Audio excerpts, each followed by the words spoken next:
नमस्कार। आज अरविंद केजरीवाल को दिल्ली की तिहाड़ जेल भेज दिया गया है। ईडी के सामने वो जो सवाल थे उनको उनके प्रॉपर जवाब नहीं दे रहे थे और ईडी ने कोर्ट में कहा कि भाई ये हमारे सवालों के जवाब तो दे नहीं रहे हैं। कभी कहते हैं कि मुझे मालूम है, कभी कहते हैं मुझे नहीं मालूम है और कुछ बातों के बड़े गोलमोल जवाब दे रहे हैं। मेरे पास कोई इंफॉर्मेशन नहीं है, मैंने कहीं कोई साइन नहीं किया, मतलब ब्ला ब्ला, मतलब कितनी बातें, जितनी बातें उनसे पूछी गई एक का भी उन्होंने प्रॉपर जवाब नहीं दिया। तो ईडी ने कहा ठीक है, जज से कहा इनको आप, हमको तो आप पूछताछ करनी नहीं है, आप इनको जुडिशियल रिमांड में चाहे तो भेज सकते हैं। तो जज ने कहा ठीक है। तो उसके बाद गाड़ी तैयार हुई और उनको लेके और तिहाड़ जेल भेज दिया गया। इस पूरे मुद्दे पर बातचीत करने के लिए मेरे साथ मौजूद हैं आपके जाने पहचाने एक्स्ट्रा ऑफिसर एन.के. सूद साहब। सर, सबसे पहले आपका बहुत बहुत स्वागत है। शुक्रिया जी, आपका बहुत बहुत पांडे जी, मेहरबानी जी। सर, ये अरविंद केजरीवाल की जो नौटंकी है वो चल रही है, मतलब वो उन्होंने ईडी के सवालों के जवाब नहीं दिए और अब उनको जुडिशियल रिमांड पर, जुडिशियल कस्टडी में तिहाड़ जेल भेज दिया गया। अभी भी खबर आई कि वो वाहन जिसमें उनको बैठा कर ले जाया गया वो अंदर पहुंच गया है। अब केजरीवाल की मुश्किलें सर बढ़ रही हैं। आपको आगे क्या लग रहा है इस पूरे मामले में? देखिए जी, जैसी करनी वैसी भरनी। जी। केजरीवाल एक्चुअली जब आए थे, ये पॉलिटिक्स में खेलने नहीं आए थे, ये पॉलिटिक्स में नहीं थे, ये यहाँ किसी एजेंडे के ऊपर काम करने आए थे। वो एजेंडा था इंडिया को टारगेट करना, इंडिया को नुकसान पहुंचाना, यानी कि इंडिया को बर्बाद करने के एजेंडे पे आए थे। तभी देखिए आप, जब केजरीवाल आए, उम्मीदें इनसे बहुत ही अच्छी बातें की उन्होंने, बड़ी अच्छी बातें की। बातें तो सारे अच्छे कर लेते हैं, काम कुछ नहीं किया। चलो काम नहीं किया कोई बात नहीं, बार बार झूठ बोला इन्होंने, यमुना साफ करा दूंगा, फिर अगले 5 साल के फिर यमुना साफ करा दूंगा। वैसे तो इनका झूठपन जो है बहुत पकड़ा गया था, लेकिन इनके पीछे कुछ फोर्सेस थी, वो भी अब बाहर आ गई है। क्यों यूएस इनको सपोर्ट कर रहा है, क्यों यूएस इनके पीछे है? क्योंकि यूएस 3 लोगों को सपोर्ट कर रहा है। रिसेंटली जो केस है, एक निज्जर, एक पन्नू और तीसरा केजरीवाल। फिर क्या लिंक है यूएस का केजरीवाल के साथ? अगर हम पन्नू की बात करें, पन्नू तो सीआईए का एजेंट है और निज्जर कनाडियन गवर्नमेंट का एजेंट था, उनकी जो माउंटेड पुलिस है उनका एजेंट था, इसलिए उसके ऊपर वरिड है। लेकिन केजरीवाल के साथ क्या लिंक है? और ये कहा जाता है कि केजरीवाल के साथ यूएस के गहरे लिंक है। 2014 में भी पन्नू ने कहा कि ये यूएस में विजिट किया था। ये आम आदमी जो साइकिल पे चलता था, ये प्लेन में यूएस जाता था, कि वहां पे जाकर के हमने इसको करोड़ों रुपए दिए। और वो भी सर, और वो भी बिजनेस क्लास में जाते थे। हाँ, नहीं बिजनेस क्लास क्या, अब तो इंडिया के अंदर जब घूमते हैं तो ये तो चार्टर्ड प्लेन में जाते हैं। ये आम पहले की आदमी के बात है, स्टाइल। पहले जब आम आदमी थे तब भी। हाँ, तब भी। जी। अच्छा, अब बेसिकली देखिए, यूएस क्यों इनका खास ख्याल रख रहा है? कहते हैं यूएस की जो स्टेट डिपार्टमेंट है उसकी एक एजेंसी है सीआईए, और सीआईए का एक जो फ्रंट ऑर्गेनाइजेशन है वो है फोर्ड फाउंडेशन। और फोर्ड फाउंडेशन लुके छुपे बहुत से लोगों को फंडिंग करता है, कुछ को दिखाने के लिए फंडिंग करता है और कुछ को अपने एजेंडे के अंदर रख करके फंडिंग करता है। इसीलिए केजरीवाल की जो 2 एनजीओ थी, परिवर्तन और कबीर, वहाँ पे फोर्ड फाउंडेशन ने फंड दिए थे। तो ऐसा लगता है कि यूएस शायद इसको यूज़ कर रहा था और यूएस सिस्टम पे डिस्टर्ब्ड है कि इंडिया क्यों प्रोग्रेस कर रहा है, हमारी जीडीपी क्यों 8% जा रही है, और पीएम मोदी क्यों 3rd बार इलेक्शन जीतने वाले हैं और अच्छी मेजोरिटी से जीतने वाले हैं? क्योंकि वो पीएम मोदी से खुश नहीं है। एक तो चाहते हैं कि इंडिया और पीएम मोदी उनको सपोर्ट करें चाइना के खिलाफ, और इसीलिए उन्होंने उनको स्टेट विजिट पे बुलाया था जून 2023 के अंदर, और ये कहा था कि हम आप चाहते हैं कि जितना भी आर्म्स एमुनिशन है या हमारे रॉकेट्स हैं वो इंडिया के अंदर मैन्युफैक्चर हो। इंडिया भी एग्री कर गया था, और जितने भी शिप्स हैं वो मद्रास पोर्ट के ऊपर जो एल&टी के कंट्रोल में है वहाँ पे उनकी रिपेयर की जाए, क्योंकि उसको एक्सपेक्टेड है कि चाइना के साथ वार हो जाएगा।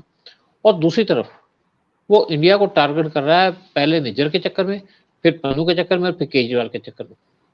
क्या चक्कर है, क्या रीजन है?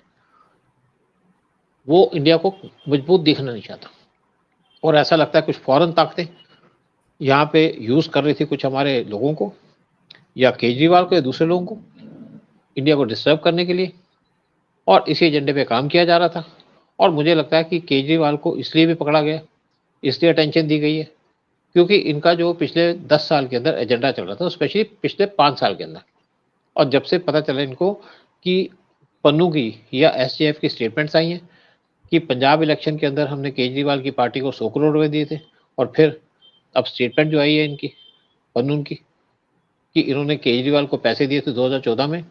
जब आप टेररिस्टों से पैसा लेंगे तो आप काम भी गलत करोगे, और इन्हीं रीजन के ऊपर मुझे लगता है कि केजरीवाल के खिलाफ हमारी एजेंसीज एक्टिव हो गई थी, और अब केजरीवाल जेल में चले गए। लेकिन मैंने एक कुछ पहले वीडियो बनाया था, कुछ दिन पहले, कुछ हफ्ते पहले, कि तिहाड़ जेल के अंदर जो टॉयलेट्स हैं उनकी रिपेयर की जा रही है, उनको मॉडर्नाइज किया जा रहा है। शायद इनको उम्मीद थी कि आज नहीं तो कल या इलेक्शन के बाद ये जेल जाएंगे, क्योंकि इनको पता है कि इन्होंने क्या काम किया है, और ईडी को पता है। आम आदमी को कुछ नहीं पता, यानी कि जो आम जनता है हमारी जैसी, इसको नहीं पता कि एग्जैक्टली क्या हुआ है क्या नहीं है। सारी की सारी जो इन्फॉर्मेशन है वो ईडी के पास है और केजरीवाल के पास है। तो दोनों जानते थे कि केजरीवाल जेल में जाएंगे, और फाइनली केजरीवाल जेल में चले गए हैं। और मैं आपको एक बात बता दूं, दिल्ली के लोग बहुत खुश हैं। दिल्ली में कहीं डिस्टर्बेंसेस नहीं है केजरीवाल के अंदर जाने की, क्योंकि इनको शायद पता नहीं था कि आप चालाकी हेरा फेरी तो करते रहेंगे, लेकिन उससे आप किसी आदमी का मॉरलिटी नहीं खरीद सकते। वोट तो आपने ले ली होंगी, कुछ मुस्लिम की वजह से, कुछ खालिस्तानियों से, कुछ एंटी नेशनल से, कुछ कम्युनिस्टों से, कुछ कांग्रेसियों से, लेकिन आप जनता का दिल नहीं जीत पाए, क्योंकि आपने यहाँ कोई काम ही नहीं किया। नलकों में बहुत सी जगह के अंदर गंदा पानी आ रहा है, आपने यहाँ पे बांग्लादेशी रोहिंग्यास को बसा दिया, और आपको उनसे वोट तो मिल जाते झुग्गी झोपड़ी से। लेकिन आम जनता यहाँ पे परेशान है केजरीवाल से, और इसीलिए केजरीवाल जेल में गए तो फ्री बी वाला, जिनको फ्री बी की आदत पड़ गई थी, वो तो आए नहीं, क्योंकि उनको आप पैसे दोगे तो आएंगे। जैसे अब रेडी हुई इंडी गठबंधन की, तो यहाँ पे जिसको 300 रुपए दिए गए वो पहुंच गया, बाकी जनता तो आई नहीं। और इसी तरीके केजरीवाल के जब इसको अरेस्ट किया गया तो कोई नहीं आया। इनकी वाइफ ने 2 बार स्टेटमेंट दी, किसी ने कोई ध्यान नहीं दिया, लोगों ने बल्कि मजाक उड़ाया। जब तीसरी बार उन्होंने व्हाट्सएप नंबर दिया तो 2 दिन के अंदर उसको बंद कर दिया, क्योंकि वहां पे तो लोगों ने गालियां दी, किसने शराब मांग ली, किसने कुछ कर लिया। और केजरीवाल जो कहते थे मैं शराब के खिलाफ हूँ, पंजाब में मैं ड्रग खत्म कर दूंगा, वहां तो ड्रग खत्म नहीं किए बल्कि और बढ़ गए। दिल्ली के अंदर इन्होंने शराब की आदत डालने की कोशिश की पूरे दिल्ली को, और ये चाहते दिल्ली शराबी बन जाए, और शराब के चक्कर में आज केजरीवाल जेल में बंद है। अच्छा सर, आपने जो कहा कि ये करप्शन के मामले में तो खैर ये जेल गए ही हैं, तिहाड़ में है ही। आपने एक बार कहा था कि ये मामला दरअसल जिस तरह से इनके खालिस्तानियों से और पन्नू वगैरह से जो रिलेशन है, जिस तरह से पन्नू ने जो स्टेटमेंट दिया, क्योंकि मामला ये एंटी नेशनल है अब ये, और ये मामला थोड़ा सा सेंसिटिव है, क्योंकि एंटी नेशनल एलिमेंट से इनका कहीं ना कहीं कनेक्शन जुड़ गया है। तो अब आपको क्या लगता है कि इनकी रिहाई बहुत जल्द तो होगी? नहीं, मुझे तो नहीं लगता है कि बहुत जल्द रिहा होगी। अभी तो ईडी का केस चल रहा है, ईडी के बाद सीबीआई का केस चलेगा, क्योंकि इनके खिलाफ कुछ सीबीआई के चार्जेस भी है, वो भी केस तैयार करके बैठी है। और तीसरी तरफ एनआईए बैठी है, जो इनका खालिस्तान से लिंक है, उसकी वजह से एनआईए काम करेगी। और देखिए दूसरी बात, जब इनको अमेरिका सपोर्ट कर रहा है, जो अमेरिका अपनी स्टेटमेंट दे रहा है, इससे इंडिया बहुत नाराज है, इंडियन एजेंसीज नाराज हैं, और उनको अभी कोई एक्शन तो नहीं लेंगे। खैर एक्शन तो हम ले नहीं सकते, लेकिन जब इलेक्शन हो जाएगा इंडिया के अंदर, और अगर पीएम मोदी अच्छी मेजोरिटी से जीत जाते हैं, तो यूएस को भी एक सबक सिखाया जाएगा। जो इंडिया से उम्मीद लगा के बैठा है कि इंडिया उसके इशारे पे चले, उसको भी सबक सिखाया जाएगा। हमारे पास बहुत ऑप्शन है। जब यूएस ने अपने आर्म्स एमुनिशन देने से इंडिया को डिले कर दी, तो इंडिया, और जब 26 जनवरी के अंदर जो बाइडेन ने आने से मना कर दिया, तो इंडिया ने फ्रांस के प्रेसिडेंट को इंडिया के अंदर बुला लिया, इमीडिएटली वो आ भी गए। और उस टाइम पे इंडिया ने उनके साथ बहुत से एग्रीमेंट्स किए, इंजन्स का एग्रीमेंट किया, डिफेंस के इक्विपमेंट्स का काम किया, और बहुत सी चीजें थी वो उनसे ले ली। तो हमारे पास ऑल्टरनेटिव बहुत से हैं। फिर इटली बैठा है, इटली से हम बहुत कुछ ले सकते हैं, वो भी आज हमसे क्लोज आ रहा है, जबकि वो यूएस से नाराज है। और जर्मनी को हमने समझा दिया था कि अगर आप हमको टारगेट करोगे केजरीवाल के ऊपर, तो हम आपसे कोई बिजनेस नहीं करेंगे, क्योंकि सब लोग आज इंडिया की तरफ देख रहे हैं, इंडिया की इकोनॉमी देख करके और इंडिया की रिक्वायरमेंट देख करके। क्यों आज हम अपने आर्म्स एमुनिशन खुद बनाने की बात कर रहे हैं, चाइना को काउंटर करने के लिए या पाकिस्तान को काउंटर करने के लिए। और इसी तरीके से इंडिया सिर्फ वेट कर रहा है कि अगर रशिया यूक्रेन वार खत्म हो जाता है, तो इंडिया रशिया से डील करेगा इंडिया के अंदर डिफेंस के इक्विपमेंट बनाने की और ज़्यादा स्पीड से। और यूएस को हम एक, आप समझिए कि इसके पीछे लात मार के उसको भगा देंगे, ये जो कंट्री है। क्योंकि आज देखिए हमारे जो फॉरेन मिनिस्टर ने कई बार स्टेटमेंट दी है कि रशिया ने हमको कभी परेशान नहीं किया। वो स्टेटमेंट दी यूएस को बताने के लिए कि तुम हमको परेशान कर रहे हो, और हमारे पास ऑप्शंस भी हैं। और जो केजरीवाल को इन्होंने सपोर्ट दी है, निज्जर को सपोर्ट दी, पन्नून को सपोर्ट दी, फिर केजरीवाल को। अच्छा सर, मजे की बात यह है कि जब पहले पन्नू ने शुरू में पहले कुछ समय मतलब कुछ पिछले साल वीडियो जारी किया था कि मैंने इसको 100 करोड़ दिए हैं पंजाब चुनाव के लिए, और अब जो जारी किया कि मैंने भुल्लर को छुड़ाने के लिए 2014 में 133 करोड़ दिए। लेकिन इतने बड़े संगीन आरोप एक आतंकवादी मतलब एक टेररिस्ट इनके ऊपर लगा रहा है, लेकिन इन्होंने कोई उसका खंडन भी नहीं किया। ये क्या मतलब है भाई? अगर आपने नहीं लिए हैं और इतना बड़ा आरोप आप पर आ रहा है तो आप उसको डिनाई कीजिए, भाई हमने तो नहीं लिया।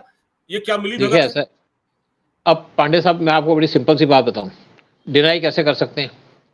क्योंकि उनके पास तो प्रूफ भी होगा, उन्होंने उनकी वीडियो बना के रखी होगी, ठीक है ना, नेचुरली प्रोड्यूस कर देंगे अगर डिनाई करेंगे। दूसरी बात है कि केजरीवाल के बारे में आप कह रहे हैं कि केजरीवाल को जवाब नहीं दे रहे, क्या जवाब दें? जवाब दें तो फंस जाते हैं, नहीं जवाब दे तो इनको लगता है कि शायद मैं बच जाऊं, और जवाब इनके पास है नहीं। जवाब हाँ में है, और अगर हाँ करते हैं तो फंस जाते हैं, और इसलिए वो कहते हैं मुझे पता नहीं है, मैं जानता नहीं हूं, और इसलिए आज जेल में चले गए। शायद केजरीवाल ने सोचा नहीं होगा कि वो इलेक्शन से पहले जेल में जाएंगे, और शायद उनको उम्मीद होगी कि इंडी गठबंधन शायद पावर में आ जाएगा दोबारा। बड़ी गलत फहमी थी केजरीवाल की, और इनको शायद उम्मीद थी कि मुझे दिल्ली के लोग प्यार करते हैं और वो बेवकूफ़ हैं, उनको कोई बात समझ नहीं आती। क्योंकि अगर आप दिल्ली के बाहर के लोगों की बात करें तो कहते हैं दिल्ली के लोगों को समझ नहीं है, केजरीवाल जैसे आदमी को सपोर्ट कर रहे हैं। लेकिन उनको पता नहीं है कि केजरीवाल कैसे पावर में आए, कांग्रेस के सपोर्ट से, अपोजिशन पार्टीज के सपोर्ट से, जो मुस्लिम है दिल्ली के उनकी वजह से, कुछ खालिस्तानीज की वजह से, और कुछ कम्युनिस्टों की वजह से, और दूसरा बीजेपी की कुछ गलतियां थी स्टेट यूनिट की, जिससे केजरीवाल दोबारा पावर में आ गए थे। और अब जो इलेक्शन होंगे इसके बाद सब कुछ साफ हो जाएगा। अच्छा, एक चीज और सर बड़ी मजेदार, आज जब ये कोर्ट ने उनसे पूछा जब अदालत में कि भाई ये विजय नायर जो है, ईडी ने पूछा था इनसे, जब ये विजय नायर से आपके क्या संबंध है, आपकी विजय नायर से क्या बात होती थी, तो उन्होंने साफ कह दिया कि भाई मेरी तो कोई बात नहीं होती थी। ये जो डील जो भी रिपोर्ट देता था विजय नायर, जो कि गवाह बन गया है, सरकारी गवाह शराब घोटाला मामले में, उसने कहा ये तो रिपोर्ट करते थे सौरभ भारद्वाज को, आतिशी मरलीना को। और मरलीना जी कल वो मंच पर दिखाई दी थी वो रैली में, आपको पता होगा आम आदमी पार्टी ने जो रैली इंडिया गठबंधन की जो की थी, उसमें आतिशी बैठी हुई थी, सुनीता केजरीवाल भी। ये रस्साकशी चल रही है। अब मुझे ऐसा लगता है कि इस आरोप के बाद कहीं आतिशी मरलीना को यहाँ से भागना ना पड़े, या वो गिरफ्तार होंगी। सौरभ भारद्वाज भी फंदे में आ गए सर, वो स्वाति मालीवाल भी अमेरिका चली गई है अपनी बहन के इलाज के लिए। राघव चड्ढा बेचारे वो वैसे ही वहां अपनी आंख का इलाज कराने गए थे, अभी तक वापस नहीं आए हैं, ना वो आएंगे, क्योंकि सुना ये है कि उनकी बहन प्रियंका चोपड़ा ने मना कर दिया कि तुम मत आइए। उनकी वाइफ है, परिणति की जो बहन है, उसने कहा है मत आइए, आपको गिरफ्तार कर लिया जाएगा। देखिए सिंपल सी बात है कि जो राघव चड्ढा आंख का इलाज करने गए थे, मैंने सुना है कि उनकी टांग भी टूट गई है, टांग का इलाज भी करेंगे वहां पे, तभी आएंगे। अच्छा, तो ये भी एक सुनने में आया, बाकी कंफर्म तो बात कुछ नहीं है। फिर आप बात करते हैं आरती मरलेना की और सौरभ भारद्वाज की। एक्चुअली केजरीवाल का अगर आप पूरा पास देखें, केजरीवाल किसको टारगेट करते हैं? केजरीवाल उसी को टारगेट करते हैं जो उनके ज़्यादा क्लोज होते हैं। जितने भी इनके क्लोज थे, जो इनके साथ थे शुरू से लेके, अन्ना हजारे से लेके योगेंद्र यादव तक, सभी को उन्होंने अपनी पार्टी से निकाल दिया। और जो बाकी बचे थे कुछ छोड़ के चले गए, कुमार विश्वास जैसे, और एक मुस्लिम लड़की थी जो बड़ी अच्छी जर्नलिस्ट भी थी, वो भी छोड़ के चली गई। शाजिया इल्मी, ठीक है, वो भी छोड़ के चली, क्योंकि ये लोग ईमानदार थे। आपका कुमार विश्वास और शाजिया इल्मी नेशनलिस्ट थे और ईमानदार थे, इसलिए इनको छोड़ के चले गए। और इन्होंने क्या किया था, इन दोनों को यूपी में इलेक्शन लड़वा दिया था, एक को मेथी में, एक को रायबरेली के अंदर, और इनकी वहाँ कोई बेस भी नहीं थी, जबकि ये दिल्ली से इलेक्शन लड़ना चाहते थे। और दूसरी बात है कि इन्होंने जितने भी इनके साथी थे वो छोड़ के चले गए, इनको निकाल दिया। फिर मनीष सिसोदिया को जो पिछला इलेक्शन हुआ था वहाँ हरवाना चाह रहे थे, लेकिन वो थोड़ी सी वोटों से जीत गए। और जब जैसे ही मनीष सिसोदिया जेल के अंदर गए, उनका घर भी खाली करवा लिया। इससे पहले सतिंदर जैन थे जो इनके साथ थे, जब जेल में गए तो उनको मिनिस्टर बना के रखा, लेकिन सिसोदिया के जाने के बाद दोनों को मिनिस्टर से निकाल दिया। तो सबके सब इनके साथ थे वो छोड़ दिए गए या चले गए, और फिर बचे थे अब आतिशी और सौरभ भारद्वाज जो आज बहुत फड़फड़ा रहे थे आजकल, इन्होंने उनको भी एक्सपोज कर दिया। अब इससे क्या होगा कि एक बात तो क्लियर हो गई कि आम आदमी पार्टी के अंदर सिर्फ एक लीडर बचा है, केजरीवाल तो अंदर है, उनकी वाइफ सुनीता केजरीवाल। तो ये चाहते हैं कि सुनीता केजरीवाल जब चीफ मिनिस्टर बने तो कोई उनके सामने खड़ा ना हो, इसीलिए इन्होंने उनका नाम भी ले दिया। तो इन्होंने, और राघव चड्ढा तो वैसे ही बाहर चले गए, जैसे आंख खराब थी, टांग भी टूट गई, तो अब इनका सुनीता केजरीवाल का रास्ता साफ हो गया। वैसे भी केजरीवाल की एक इंटेंशन थी कि जब पंजाब का इलेक्शन जीते तो ये चाहते थे कि पंजाब के सीएम बने, लेकिन लोगों ने इनको नकार दिया कि हम दिल्ली वालों को या किसी नॉन सिख को पंजाब का सीएम नहीं बनने देंगे। तो केजरीवाल ये चाहते थे सीएम बन जाए पंजाब के और सुनीता केजरीवाल दिल्ली के सीएम बने। तो इनका एक सपना तो पूरा हो रहा है कि सुनीता केजरीवाल अगली चीफ मिनिस्टर होंगी दिल्ली की, केजरीवाल के जाने के बाद। और इसीलिए उन्होंने नाम ले दिया आतिशी मरलेना का, ताकि उसको निपटा दिया जाए, वो जेल जाए, सौरभ भारद्वाज जेल जाए और सुनीता केजरीवाल चीफ मिनिस्टर बने, ताकि उनको चैलेंज करने वाला, उनको चुनौती देने वाला कोई भी पार्टी में न बचे। कितने मतलब दिमाग देखिए केजरीवाल का। नहीं देखिए, नहीं केजरीवाल शातिर तो बहुत है, शुरू से शातिर है, लेकिन एक कहते हैं ना सियाना कौवा गूं पे गिरता है, एक पंजाबी में कहावत है कि सियाना कौवा गूं में गिरता है। तो केजरीवाल ज्यादा सियाने होने की वजह से जेल चले गए, अदरवाइज ये थोड़े से कम समझदार होते हैं तो जेल नहीं जाते। इनको इनकी चालाकी बड़ी भारी पड़ गई। भाई रामायण भी ले गए हैं, महाभारत भी ले गए, कोर्ट से इन्होंने कहा कि मुझे महाभारत भी चाहिए, रामायण भी चाहिए, और ये भी बुक भी ले गए, वो बुक पढ़ने के लिए। ये देखिए ऐसा है, ये जैसे मैंने कहा, ये आदमी कम्युनिस्ट है, हेट करता है हिंदुओं को, हेट करता है देश को, और एक एजेंडे के ऊपर आए थे। पॉलिटिक्स ज्वाइन करने नहीं आए थे, एजेंडे के ऊपर आए थे। इंडिया को कैसे डिस्टर्ब किया जाए, इंडिया को कैसे नुकसान पहुंचाया जाए। वो इन्होंने काफी नुकसान भी पहुंचाया, लेकिन आखिरकार खुद अंदर चले गए। बिल्कुल ठीक है, और ये मुझे नहीं लगता कि अब ये बहुत जल्दी बाहर आएंगे, और ये लंबे गए हैं। अब इस पर देखना होगा कि आगे हो सकता है ये, अभी तो क्योंकि हमारे वहाँ अदालतें हैं कि भाई हाई कोर्ट है, उसके बाद सुप्रीम कोर्ट है, इनको कितनी राहत मिल पाती है, कितना लंबा ये जेल में रहेंगे। एक खबर और मैंने सुनी है सर, इन्होंने कुछ वीडियो ऑलरेडी तैयार कर रखे हैं। मान लीजिए ये चुनाव प्रचार नहीं कर पाते हैं तो ये अपने वीडियो चला देंगे। देखिए अरविंद केजरीवाल तो जेल में बंद है, और देखिए उनका संदेश ये चल रहा है पूरे उसमें, मतलब वीडियो तैयार कर रखे हैं। देखिए ऐसा है, आप शुरू से देख रहे हैं केजरीवाल क्या करते थे, या तो अपने जो असेंबली है वहां बोला करते थे, क्योंकि अगर वहां कुछ आप बात करेंगे तो आप पे कोई केस दायर नहीं हो सकता, या ये बैठ करके, इनका एक जगह थी, एक रूम था, एक वीडियो रिलीज किया करते थे हर एक दूसरे तीसरे, मतलब सामने पब्लिक कोई नहीं होती थी, और वीडियो रिलीज करके ये पब्लिक को अनाउंस करते रहते थे, कुछ ना कुछ स्टेटमेंट देते थे। और देखिए जब ये इन्होंने अपना शुरू में जो एजिटेशन चलाई करप्शन के खिलाफ, उसके बाद ये चले गए थे पूरा का पूरा ग्रुप अन्ना हजारे से मिलने, क्योंकि वहां पे 200 करोड़ का मामला था, किस कौन पैसे ले गया, और अन्ना हजारे को इन्होंने जाके वीडियो दिखाए जो उनके बारे में रिकॉर्ड किए गए थे, और वो वीडियो देख करके अन्ना हजारे तो चुप हो गए, क्योंकि आदमी अकेले में तो कोई बात कह भी देता है। तो केजरीवाल शुरू से काम करते रहे, और ये कोई हैरानी की बात नहीं है कि केजरीवाल ने वीडियो बना के रखे होंगे, क्योंकि शातिर आदमी तो है, लेकिन ज्यादा जैसे कहते हैं ना सियाना कौवा पंजाबी में गू में गिरता है, तो ये जेल में चले गए। अब जेल इन्होंने टॉयलेट, इनको सबसे ज्यादा अफसोस केजरीवाल के ये इस बात की है कि इन्होंने यहाँ पे 4 करोड़ का टॉयलेट बनाया, और अब ये 400 रुपए के टॉयलेट में बैठेंगे, क्योंकि वहां पे टॉयलेट अभी रिपेयर नहीं हुए जो ये काम कराना चाहते थे। जी जी जी। तो चलिए सर, देखते हैं अभी कितना लंबा और इनको जेल में रहना पड़ता है, और मुझे लगता है कि चुनाव प्रचार में भी इनका भाग लेना बड़ा मुश्किल होगा। बहुत बहुत धन्यवाद सर, हमसे बातचीत करने के लिए और जोड़ने के लिए, समय निकालने के लिए। नमस्कार। शुक्रिया आपका बहुत। जय हिंद, जय हिंद, जय भारत।